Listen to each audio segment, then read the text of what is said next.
Good morning students. Science classes YouTube channel में आपका स्वागत है। आज के वीडियो में हम कक्षा 10 विषय विज्ञान का चैप्टर नंबर 8 कार्बन एवं उसके यौगिक चैप्टर के अभ्यास प्रश्नों के बारे में चर्चा करेंगे। शुरू करते हैं वीडियो। क्वेश्चन नंबर 1 है, मीथेन में बंध कोण का मान होता है। जो मीथेन है उसमें बंध कोण है वो उसका मान कितना होता है। तो देखना, जो मीथेन होता है उसकी आकृति समचतुष्फलकीय होती है। मीथेन की आकृति कैसी होगी? समचतुष्फलकीय। और इसमें जो कार्बन है उनके मध्य बंध, ये वाला बंध है, इसका कोण का मान होता है 109 डिग्री 28 मिनट। ठीक है, तो मीथेन का बंध कोण होगा 109 डिग्री 28 मिनट। अगर पूछा जाए मीथेन में बंध कोण कितना है, 109 डिग्री 28 मिनट, और मीथेन की आकृति कैसी होती है, तब आपको बताना है समचतुष्फलकीय। क्वेश्चन नंबर 2 है, देखना। क्वेश्चन नंबर 2 में पूछा है C5H10 हाइड्रोकार्बन है। तो यहाँ मैं एक आसान सी ट्रिक बता दूँ आपको हाइड्रोकार्बन को पहचानने की, कि यहाँ कार्बन जितने होते हैं, हाइड्रोजन अगर उससे दुगने हो जाए तब वह होता है एल्कीन श्रेणी का सदस्य। ठीक है, कार्बन जितने हैं अगर उनका दुगुना उतना हाइड्रोजन हो जाए तो वह होता है एल्कीन श्रेणी का सदस्य। तो यहाँ देखना, कार्बन कितने हैं? 2, और कार्बन कितने हैं? 5, और हाइड्रोजन कितने हैं? 10। तो कार्बन 5 है, इनका दुगुना हो गया हाइड्रोजन 10, तो यह हो गया एल्कीन श्रेणी का। अब एल्कीन श्रेणी में भी आप देखना कार्बन कितने हैं? 5 है, तो कार्बन 5 है तो पूर्व लगन हो जाएगा paint, meth, eth, prop, ब्यूट। Paint पूर्व लगन, और एल्कीन का अनुलग्न होता है ईन। तो इस प्रकार पेंट प्लस ईन नाम बना पेंटीन। तो यहाँ हो जाएगा ख ऑप्शन सही। ठीक है, और भी हाइड्रोकार्बन है, आप उनकी आराम से पहचान कर सकते हो। कार्बन जितने होते हैं हाइड्रोजन दुगने हो जाएं तब तो क्या बताया मैंने, एल्कीन श्रेणी का सदस्य, क्योंकि इसका सूत्र ही क्या होता है CnH2n। और अगर कार्बन जितने हैं हाइड्रोजन उसके दुगुने करने पर और जोड़े उतने प्राप्त हो तब वह होता है एल्केन, क्योंकि सूत्र ही कह रहा है CnH2n+2। जैसे हम ले ले, जैसे पेंटेन की बात करें तो C कितना हो जाएगा? C5, पेंटेन में C5, और H हो जाएगा दुगुना करके दो जोड़ो, देखिए 12, क्योंकि सूत्र ही क्या कह रहा है कि कार्बन जितने हैं हाइड्रोजन दुगुने करके +2 दो जोड़ो। और अगर एल्काइन श्रेणी का सदस्य है तो उसमें कार्बन जितने हैं उनका दुगुना करके उसमें भी 2 घटाओ, उतने हाइड्रोजन आएंगे, क्योंकि सूत्र क्या है उसका एल्काइन का CnH2n-2। ठीक है, जैसे अपन पेंटाइन बनाए तो C5 और H कितने करेंगे? दुगुना करो, 5 का दुगुना 10, 10 में 2 घटाओ तो कितना आ गया? 8। तो C5 और H आ गए 8। यह एल्काइन श्रेणी का सदस्य है। तो C5H10 हाइड्रोकार्बन किसका हो गया? पेंटीन का। अगला प्रश्न है, प्रश्न नंबर 3, फ्रियोन 11 का अणुसूत्र है। तो अब इनमें से अपन फ्रियोन 11 का अणुसूत्र लिखेंगे। देखो क्या, यहाँ फ्रियोन 11 दे रखा है, तो फ्रियोन का नामकरण है अपन किस प्रकार करते हैं? फ्रियोन XYZ, जहाँ x बराबर कार्बन की संख्या से 1 कम, ठीक, यानी C-1, और y का मतलब हाइड्रोजन की संख्या से क्या करेंगे? 1 अधिक, यानी अपन H बराबर क्या कर देंगे? H बराबर कर देंगे, H प्लस कर देंगे 1।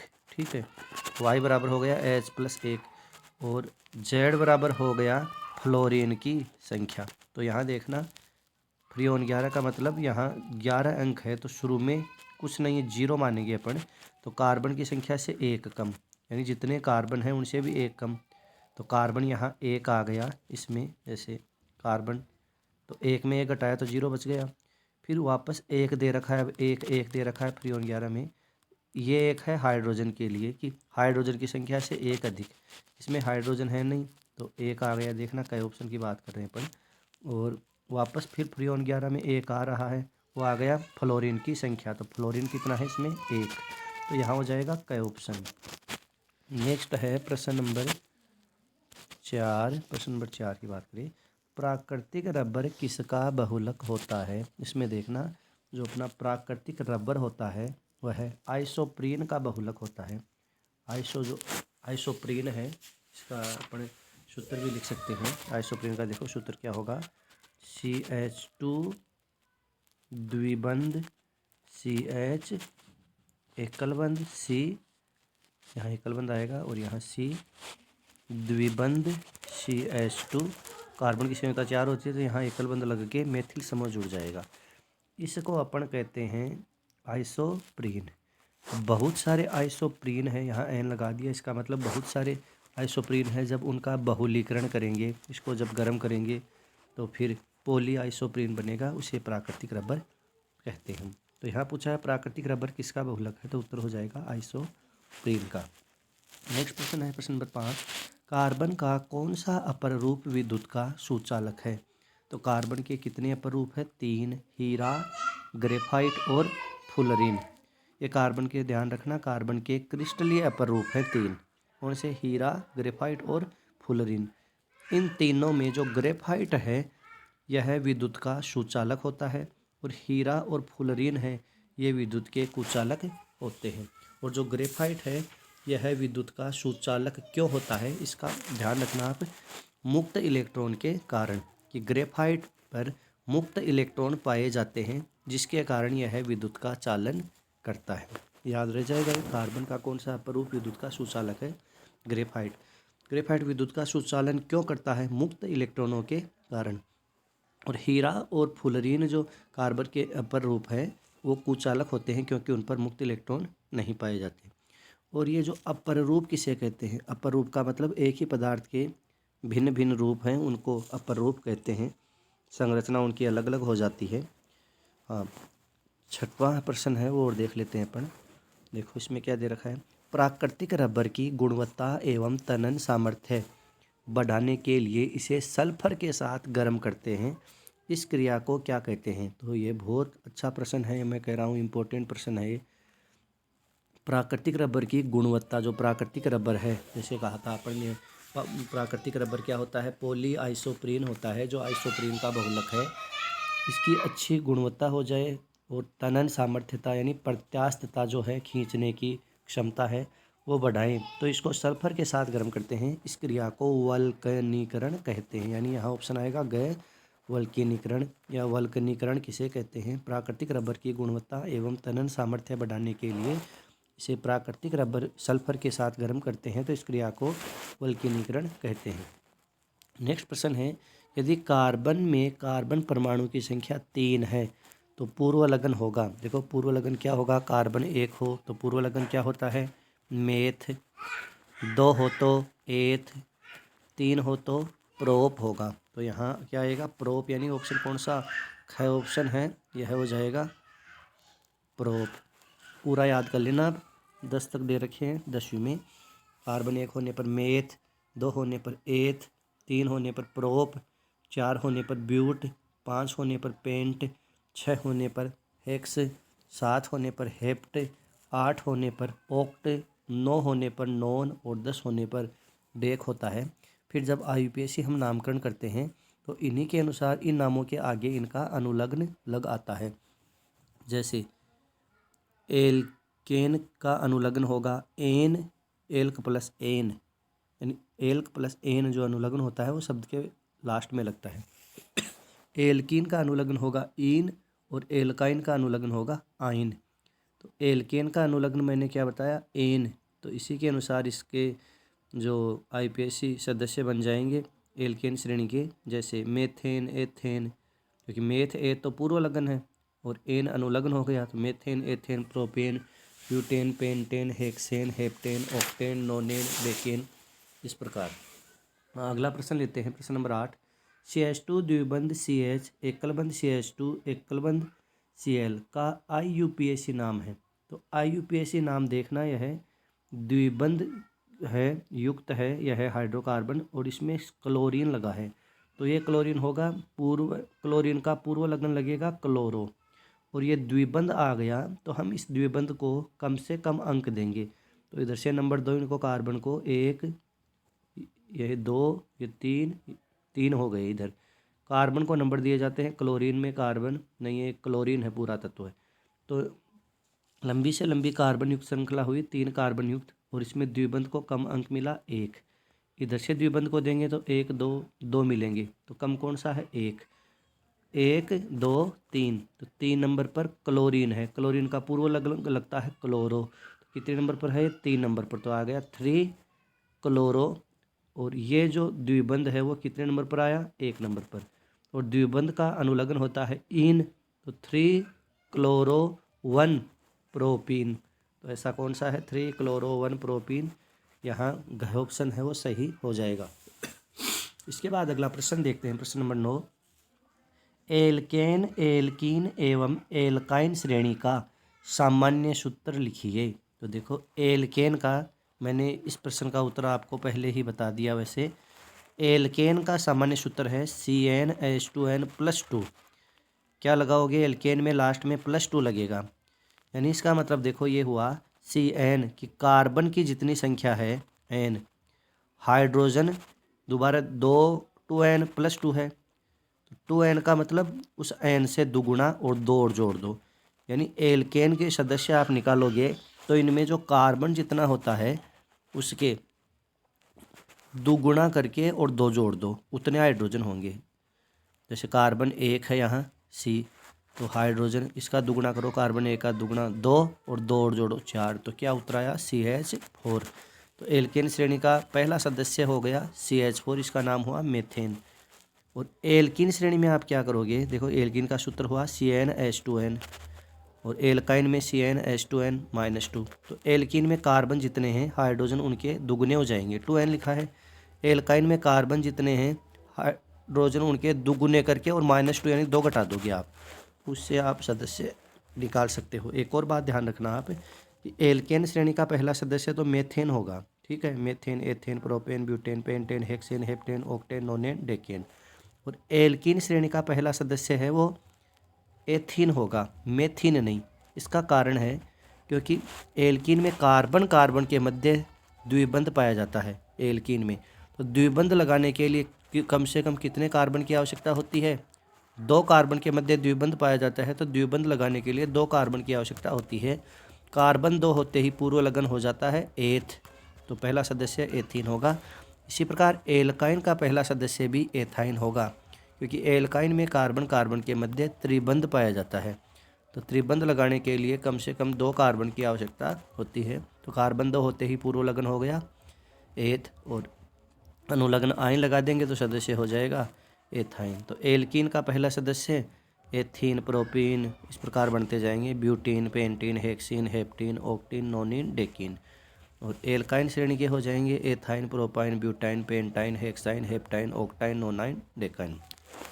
नेक्स्ट प्रश्न है प्रश्न नंबर 10।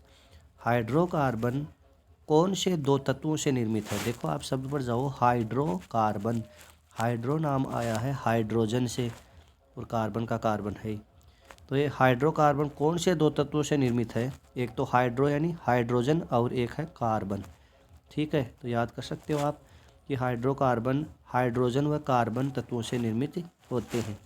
हाइड्रोकार्बन श्रृंखला है उनमें कार्बन और हाइड्रोजन जरूर होंगे, देखना।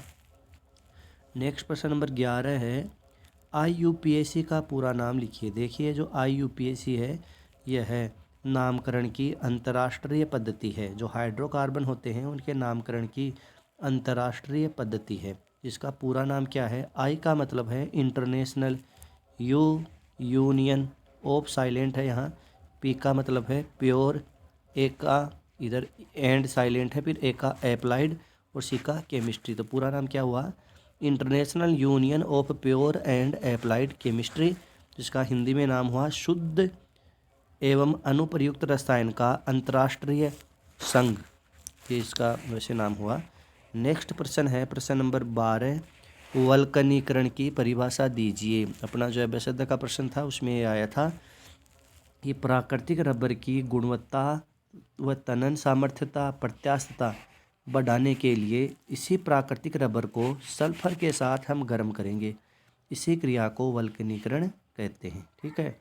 वल्कनीकरण किसे कहते हैं, प्राकृतिक रबर की गुणवत्ता, तनन सामर्थ्य एवं प्रत्यास्थता बढ़ाने के लिए इसे सल्फर के साथ गर्म करते हैं। इस प्रक्रिया को वल्कनीकरण कहते हैं। तो सल्फर के साथ प्राकृतिक रबर है उसको गर्म करेंगे ताकि इसकी गुणवत्ता, तनन सामर्थ्यता एवं प्रत्यास्थता है वो बढ़ जाए। नेक्स्ट क्वेश्चन है 13 नंबर, फुलरीन में कार्बन परमाणुओं की संख्या कितनी होती है? तो देखो फुलरीन है जो गोल आकृति का होता है, उसमें कार्बन है वो 60 से लेकर 70 तक हो सकते हैं या इससे अधिक भी हो सकते हैं। और ये जो फुलरीन है ये विद्युत का क्या करता है? विद्युत का कुचालक है। हीरा भी क्या होगा? कुचालक, क्योंकि इनमें मुक्त इलेक्ट्रॉन नहीं पाए जाते। और ग्रेफाइट है वो विद्युत का सुचालक है क्योंकि उसमें मुक्त इलेक्ट्रॉन पाए जाते हैं। और हीरा, ग्रेफाइट, फुलरीन तीनों ही कार्बन के क्रिस्टलीय अपर रूप है। नेक्स्ट प्रश्न है प्रश्न नंबर 14, कार्बन परमाणु की ज्यामिति कैसी होती है? तो ज्यामिति का पहले भी आया था ना कि जो मेथेन का हमने लिया था कि ज्यामिति कैसी बताई थी मैंने? समचतुष्फलकीय बताई थी। जैसे समचतुष्फलकीय कि 4 फलक है जिनकी आकृति समान है और उसका बंद कोण मैंने बताया था 109 डिग्री और 28 मिनट। तो कार्बन परमाणु की ज्यामिति कैसी होगी? समचतुष्फलकीय। नेक्स्ट है फ्रियोन की परिभाषा दीजिए। जो फ्रियोन थे कौन से जो अपन ने किए थे वो CFC के ही थे।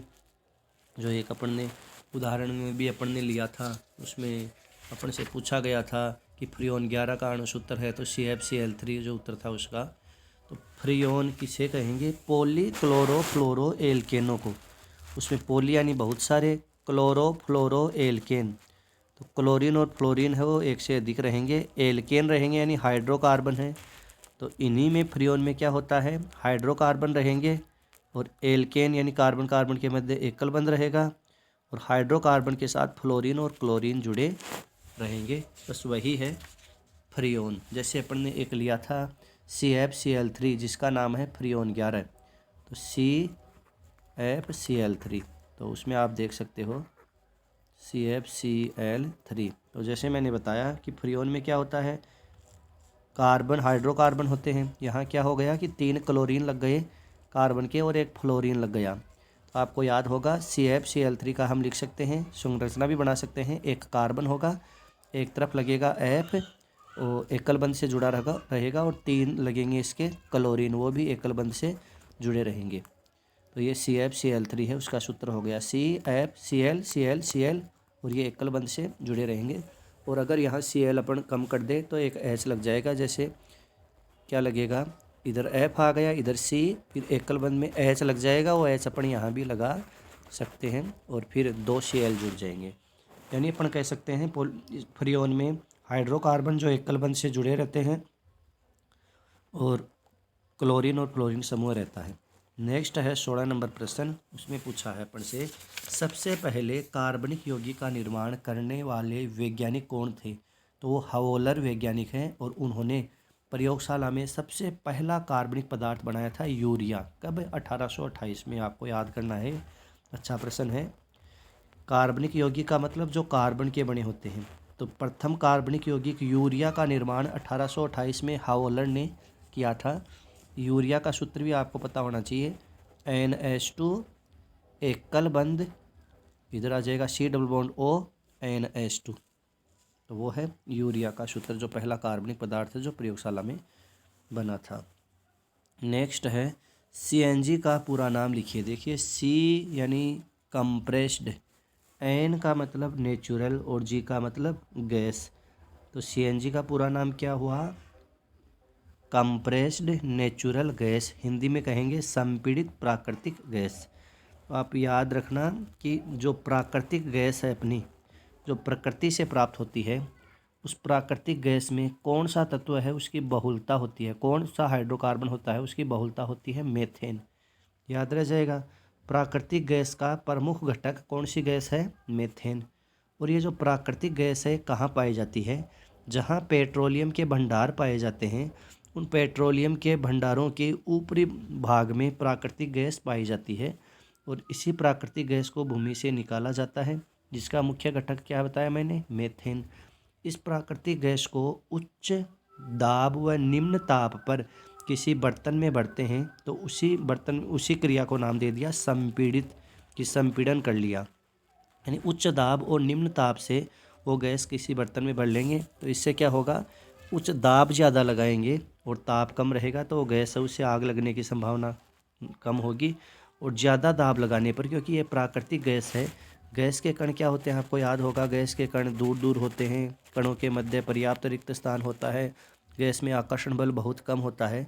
जब इस गैस के कणों पर दाब लगता है तो कण है कुछ पास पास आ जाते हैं। किसकी तरह, कण पास पास किस में होते हैं, द्रव्य में कण पास पास रहते हैं। तो जैसे द्रव्य के कण पास पास रहते हैं वैसे यहाँ कण पास पास आ जाएंगे। इसलिए जब इस गैस को अपन किसी बर्तन में जब संपीड़ित प्राकृतिक गैस भरी होती है तो बर्तन को हिलाने पर वह हमें द्रव्य प्रतीत होता है कि उसमें कोई द्रव्य पदार्थ भरा हुआ है, जबकि उस बर्तन से किसी निकलेगी क्या, गैस निकलेगी, क्योंकि वो संपीड़ित की हुई है वो। नेक्स्ट है 18 नंबर प्रश्न देखना, आर्लोन किन अणुओं के बहुलकीकरण से बनता है। तो आर्लोन को क्या कहते हैं, पॉलीविनाइल साइनाइड भी कहते हैं अपन।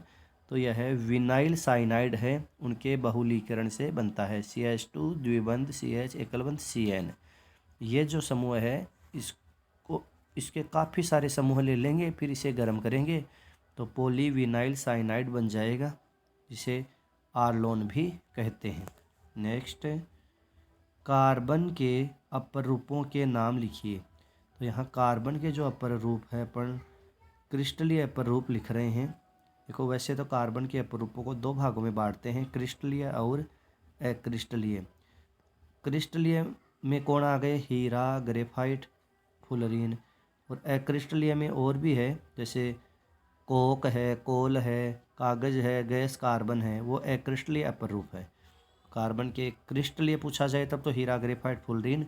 और कार्बन के अपर रूप लिखिए तो आप सब मिक्स कर सकते हो, जैसे हीरा, ग्रेफाइट, फुलरीन, कोक, कोल, गैस कार्बन एवं कागज़ आदि ये सब।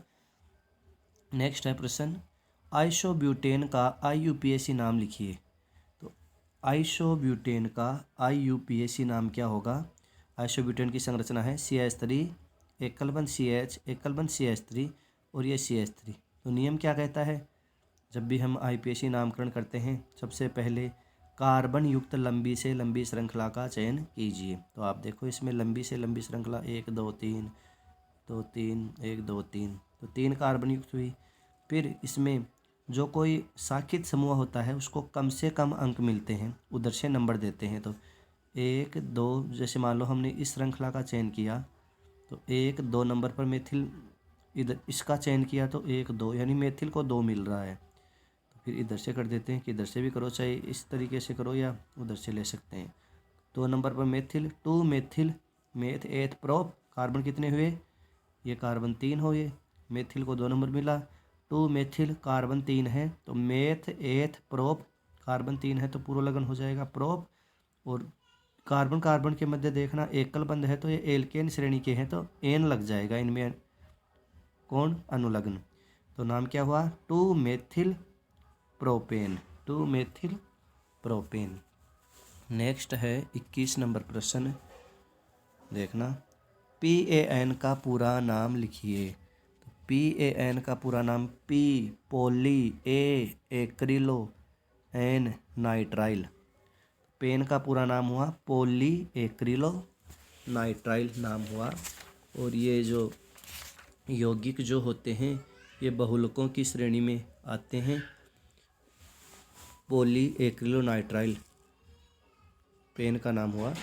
और पॉली एक्रिलो नाइट्राइल का निर्माण होता है एक्रिलो नाइट्राइल से। ये देखो जिसका सूत्र क्या होगा, CH2 द्विबंध CH एकल बंध CN, ठीक।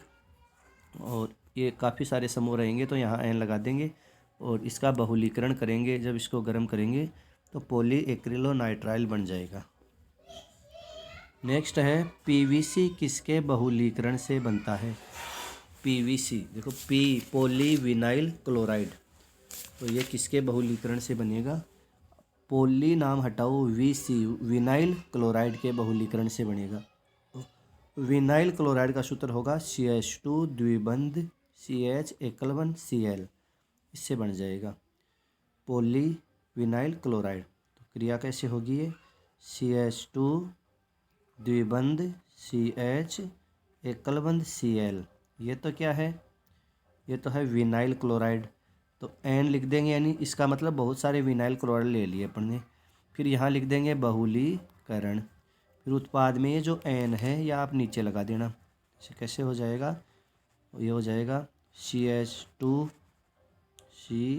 CH2, इधर एकल बंध, ये द्विबंध हट जाएगा, इधर भी एकल बंध, ये CH, नीचे Cl, नीचे Cl आ जाएगा, और यहाँ एकल बंध के आगे भी और समूह जुड़ रहे हैं, और ये N जो यहाँ था ये नीचे आ जाएगा। ठीक है, तो इसका मतलब कि ये जो समूह है ये काफ़ी सारे जुड़ रहे हैं, आगे भी और जुड़े हुए हैं, तभी इसको PVC नाम दिया, पॉलीविनाइल क्लोराइड। तो ये था आज का वीडियो। अगर वीडियो आपको पसंद आया हो तो चैनल को सब्सक्राइब ज़रूर करना। धन्यवाद।